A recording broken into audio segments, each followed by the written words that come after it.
இன்றைய வேதவசனம் நீதிமொழிகள் 14:1. புத்தியுள்ள ஸ்திரீ தன் வீட்டை கட்டுகிறாள், புத்தியில்லாத ஸ்திரீயோ தன் கையினால் அதை இடித்து போடுகிறாள். ஆமேன். நாம் புத்தியுள்ள ஸ்திரீயாக இருக்க வேண்டும்.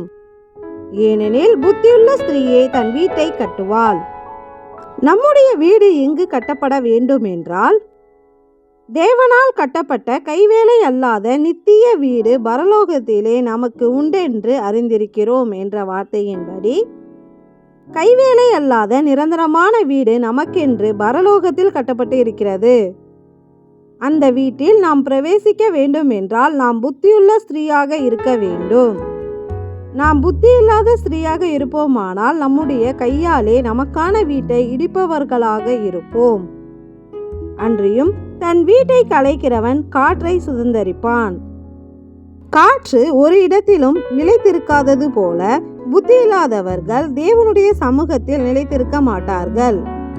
எனவே நம் தேவன் நமக்காக கட்டின பரலோக வீட்டில் நாம் நிலைக்க புத்தியுள்ள ஸ்திரீயாக நடந்து கொள்ள வேண்டும்.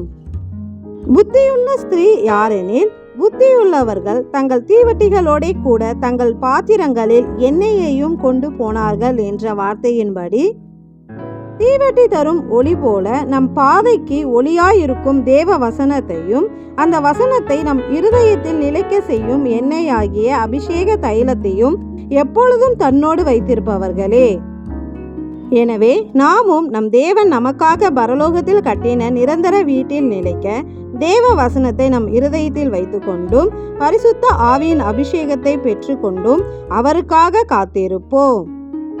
எங்களுக்காக பரலோகத்தில் நிரந்தரமான வீட்டை கட்டின எங்கள் நல்ல தேவனே, உமக்கு நன்றி செலுத்துகிறோம். நன்றி.